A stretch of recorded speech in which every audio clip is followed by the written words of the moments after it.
Hey, Mike here. I hope your day is going really good and as spectacular as mine. So I was sitting this morning and I was thinking about the last number of live streams I've done, and even some other things I've done where I've been talking about a lot about this thing called U to the power of three, unseen, unnamed, unspoken. And it speaks to all the things around us that as leaders we might be aware they're there, but we're not seeing them, we're not talking about them, we're not even naming them. And it largely comes down to it's a lot easier to focus on the particles and the things we can see, the processes and the people and timesheets and outcomes and all those things. But while all of those things are important, it's the things that fall into the unseen, unnamed, unspoken, which often can make the biggest difference to what's happening, both in terms of eliminating problems and amplifying things that are working really well. So, as I was thinking about it this morning, it suddenly, I shouldn't say suddenly, that's not true. What came up for me was, the realization that I too fall in this. We all fall in this. I don't care what you do, whether you're a teacher or somebody out in the world doing work like I am, or you work for a company, or you're the receptionist of a company. We all fall into this um, space where there's things we don't see, don't name, and don't speak about. And as I was thinking about it, it's like, why is that?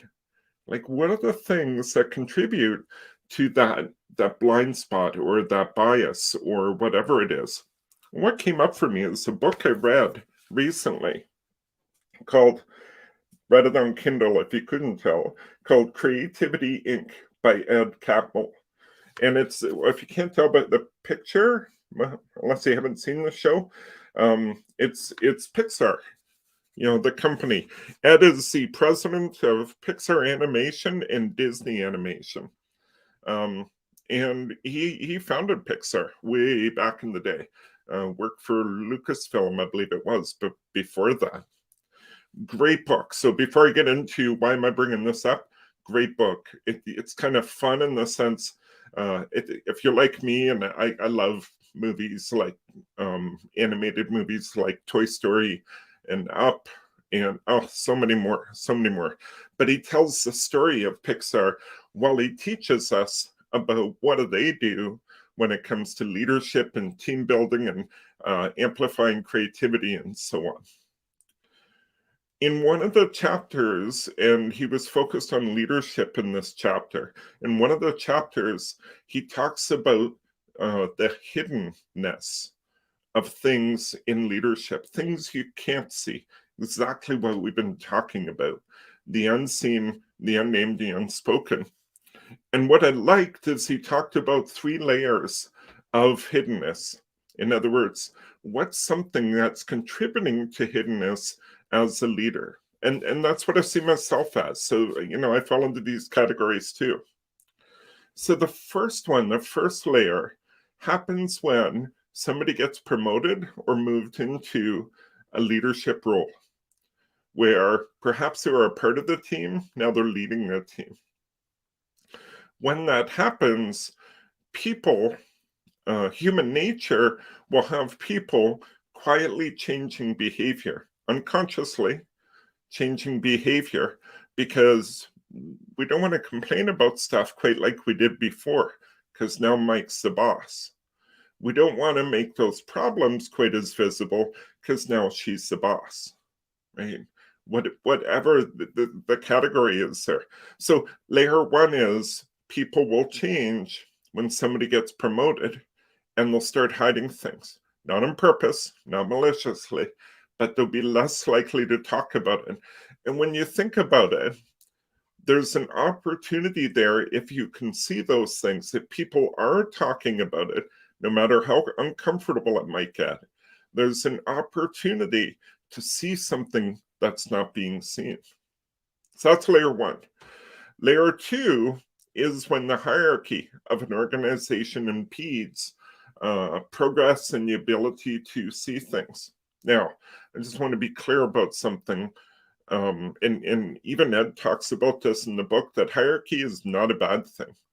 I've seen some really good things happen in a highly hierarchical organization. A bit of a tongue twister there, right? I've seen some really incredible things happen with a lot of hierarchy around them. I've seen the opposite too, right? Where very little hierarchy results in good. And I've seen not so great results in both those as well. So I'm not saying in talking about hierarchy that hierarchy is good or bad. It is what it is. But when it comes to being able to see something, there's a natural human tendency to say, oh, they're higher in the hierarchy than me, so they must know about this, right? Yeah, we're dealing with problems in the team, but my boss must know about it because after all, he's the boss. He's higher in the hierarchy. Well, here's the truth. That's not true. Sure, in some cases, the bosses will be aware. And so by the time the team comes to them to do something, they're already aware and they're there to support them. I also know the higher you go in the organization, the less aware you are of the detailed problems that are happening in the team, right? So they're assuming because you're higher in the hierarchy, you've got this, and that may not be true. And think about the blind spots that could create of the things you're not seeing. And lastly, let's go to Ed's number 3 here.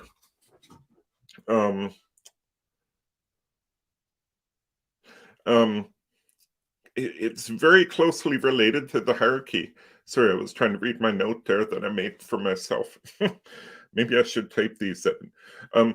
But let's go to the layer 3, which is related to the hierarchy. But in this case here, it's believing the boss has all the answers, right? So it's not just bosses aware, it's also believing they have all the answers. And that's not true. If you're a leader, you know this as well as me. You don't, right, have all the answers. So what do you do about this, right? Like, these are very real. Now, the hierarchy I exist within is pretty simple, me. But when I'm working with my clients, for example, they can often perceive me to have all the answers, right? That I'm the authority in something, or I'm the expert in something. Well, the reality is I'm learning just like them. I might just be further along in the journey, but I'm still learning, right? I always will be. So I don't necessarily have all the answers. So I see myself falling into all those same categories. So the first thing, I'm going to advocate for the book again. At Pixar, they have something called the brain trust. Brain trust.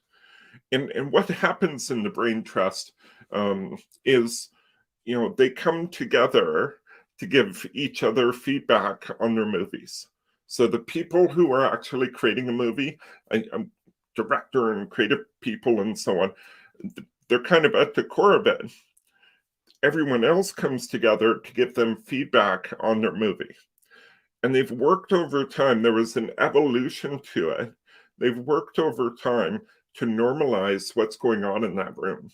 In other words, there is no hierarchy in the room, right? Everybody is treated equal.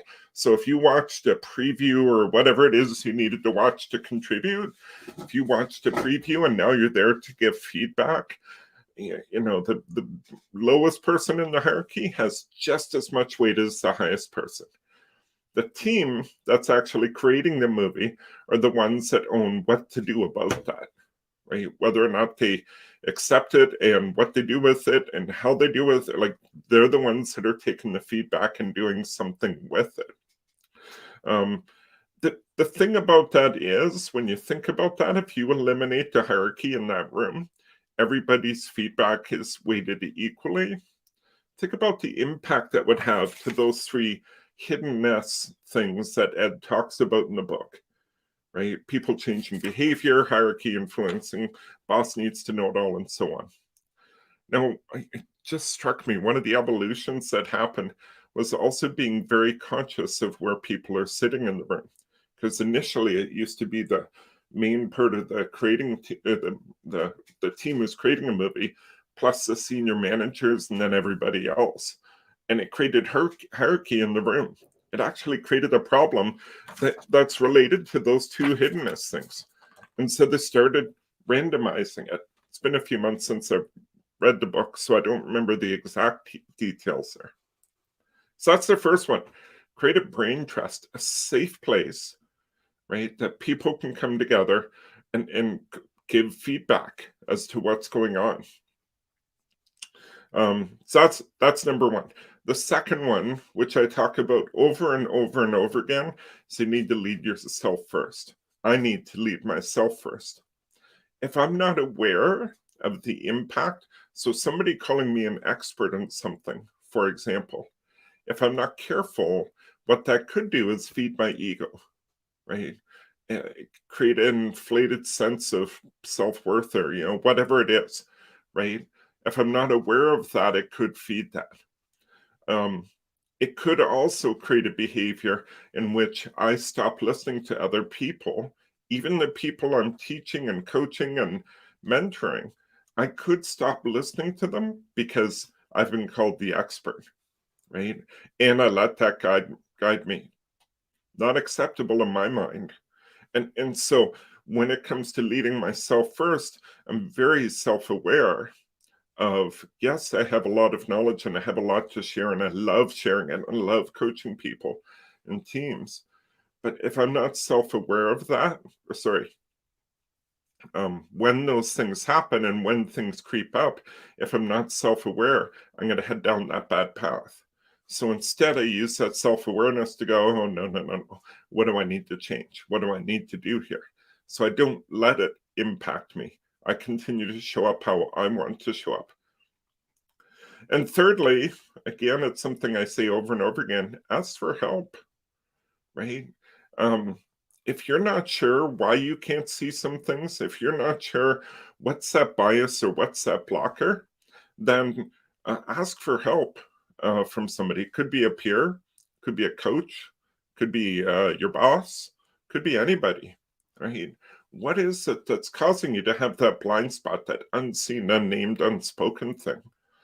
And ask for help, right? Invite him into conversation.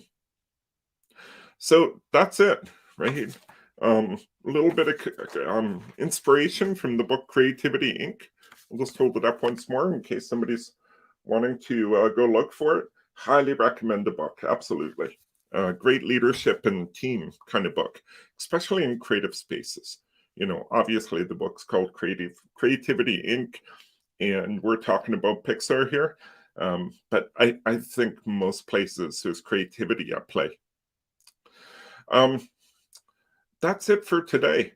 I would love to connect with you, learn more, stay in touch. If you follow me on social media, watch my daily newsletter there or daily blog post. They're short, they're bite-sized, just something to start your day with. And even better, I would love for you to sign up for the newsletter so you don't miss one of them. You'll get tips like this and so many more. To do that, and I'm going to simplify this soon, just go to Leading for Change, F-O-R, change.ca. And if you hang out on the whole page for a few seconds, a pop-up will come. I'm going to change that soon. So it's more readily available. All right, that's it for today. Would like to know what you're thinking and talk to you again tomorrow.